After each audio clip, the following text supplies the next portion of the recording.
अस्सलामुअलैकुम, कैसे हैं आप सब लोग। आई होप आप सब ठीक होंगे। आज ब्लॉग स्टार्ट करते ही आप सभी के साथ अपनी स्किन रूटीन शेयर करूंगी। जो स्किन केयर रूटीन में मेरा सबसे फेवरेट फार्मूला यही है। मैं इसे वीक में 2 डेज ज़रूर यूज़ करती हूँ। मैंने यहाँ पर फ्लैक्स सीड लिए हुए हैं, ये अलसी के बीज भी इसे कहते हैं। तो मैंने इसका पाउडर बना लिया था, मेरे पास ख़त्म हो गया था, मुझे पाउडर बनाना था और इसे मैं वीक में 2 दिन ज़रूर यूज़ करती हूँ, अपने फेस पे अप्लाई करती हूँ। तो पाउडर बना के मैंने इसको एक जार में शिफ्ट कर लिया था। मैंने यहाँ पर 1 टेबल स्पून भर के फ्लैक्स सीड का पाउडर ऐड किया और साथ साथ मैंने 1 टेबल स्पून दही ऐड किया, थोड़ा सा टर्मरिक पाउडर ऐड किया और साथ साथ मैंने रोज़ वाटर ऐड करा और इन सारे इंग्रेडिएंट्स को ऐड करने के बाद अच्छे से मिक्सअप कर लिया था। मिक्सअप करने के बाद रेस्ट के लिए छोड़ दिया था 5 मिनट्स के लिए और इसे मैंने अप्लाई कर लिया था। फेस पर अप्लाई करने के बाद इसे हाफ ओवर के लिए मैं ऐसे ही छोड़ देती हूँ। जब ये बहुत अच्छे से ड्राई हो जाता है तो मैं इसे धो लेती हूँ। धोने के बाद ये मैंने आइस क्यूब जो है वो फ्रीज़र में जमाए हुए होते हैं, तो इसका भी मैं यूज़ करती ही करती हूँ। अच्छा, आइस क्यूब फेशियल जो है ना वो बहुत ज़्यादा ट्रेंडिंग में है आजकल, तो मैंने कहा मैं भी स्टार्ट करती हूँ। एंड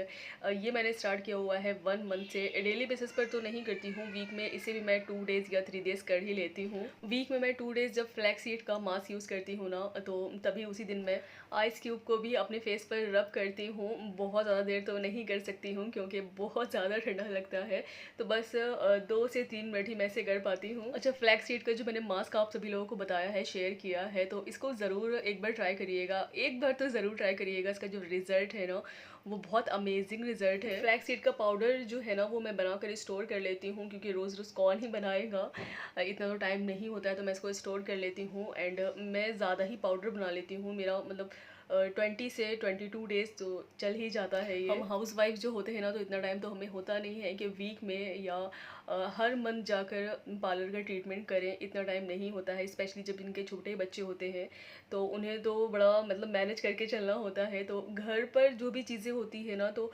उन्हें ही अप्लाई करें। पर्सनली मैं अपना रिव्यू दे रही हूँ, आप सभी लोगों को मैं शेयर कर रही हूँ आप सबके साथ कि जो फ्लैक्स सीड का मास्क होता है एंड जो राइस का मास्क होता है ना, वो फेस के लिए बहुत ज़्यादा बेनिफिशियल होता है। एंड बहुत सारे हाउस वाइफ ऐसे भी होते हैं और जिनका इतना बजट नहीं होता है, तो घर पर ही आपको बजट फ्रेंडली चीज़ें आपकी किचन में ही अवेलेबल मिल जाएंगी, तो इसको ज़रूर यूज़ करें। अच्छा जी, ये तो हो गई स्किन केयर रूटीन जो मुझे शेयर करनी थी, और आगे भी जो मैं न्यू मास्क बनाऊंगी फेस के लिए तो आप सभी के साथ ज़रूर शेयर करूंगी।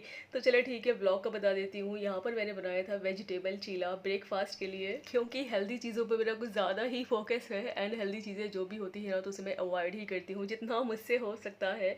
बाकी फिर अगर दिल नहीं मानता है तो थोड़ा बहुत चीट कर ही लेती हूँ। ब्रेकफास्ट में तो मैंने यही खाया। उसके अलावा मैंने हस्बैंड के लिए पूरी बनाई थी और आलू टमाटर की सब्ज़ी बनाई थी, क्योंकि वो तो डाइटिंग पे नहीं है ना, उनको तो रोज़ मैं चीला बना कर नहीं दे सकती हूँ।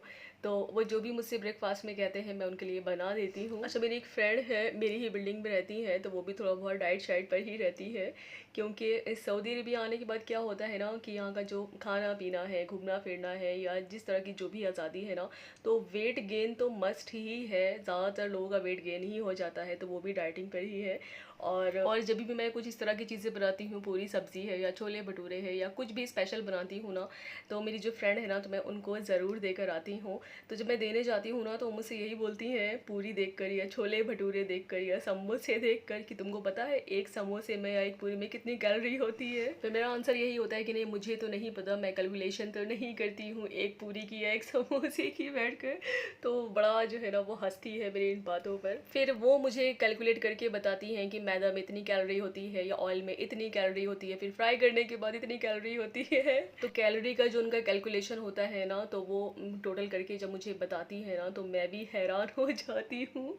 मैंने कहा अरे यार, इतनी ज़्यादा कैलोरी होती है? तो उनसे बोलती हाँ, खाने में तो कुछ नहीं है, इंसान खा तो बड़े मज़े से लेता है, फिर बाद में पता चलता है जब इंसान वेट गेन करता है या वेट गेन तो नहीं मतलब वेट लॉस करता है ना, जब बहुत अच्छे से समझ में आता है। अपनी फ्रेंड का जो कैलकुलेशन होता है ना, वो सुनने के बाद बस मेरे माइंड में यही होता है कि खाना ही दुश्मन है हम लोगों का, तो फिर इंसान खाएगा क्या। बस इसी तरह का हम दोनों के बीच में हंसी मजाक चलता रहता है। अच्छा जी, हमारे घर के पास ही जो है वो एग्जीबिशन लगी हुई थी, बहुत टाइम से लगी हुई थी, तो हम लोग आने जाने में देखते थे।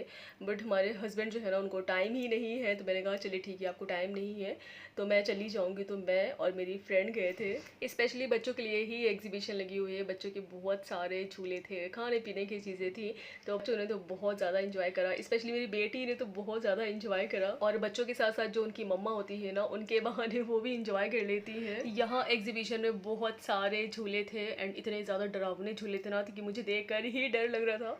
और जो मेरी फ्रेंड है ना, तो उसको बिल्कुल भी डर नहीं लगता है और वो इंजॉय करती है इसको। किसी किसी की आदत होती है, बट मेरी इतनी कुछ खास आदत नहीं है झूला वूला झूलने की। फिर भी मैंने उसके कहने से एक झूले पर बैठी ना, बैठ तो मैं गई, बस मैं जो है ना मनी मन दुआ कर रही थी कि साथ खैरियत से इससे उतर आऊँ। और ये झूला जो आप लोगों को दिख रहा है, ये मैंने जो जूम करके दिखाया हुआ है ना, तो इसी पर ही मैं बैठी थी अपनी फ्रेंड के कहने पर। इससे पहले मैं कभी नहीं बैठी हूँ, यकीन मानिए इतना डरावना था ना कि बस मैं ख्वाब ख्यालों में भी नहीं सो सकती हूँ। हम लोग ने मिलकर बहुत ज़्यादा यहाँ पर एंजॉय करा। सो व्लॉग करते हैं यहीं एंड। आई होप सो मेरा ब्लॉग आप सबको अच्छा लगा हो तो प्लीज़ लाइक कर देना एंड शेयर कर देना, सब्सक्राइब कर देना। अल्लाह हाफिज़।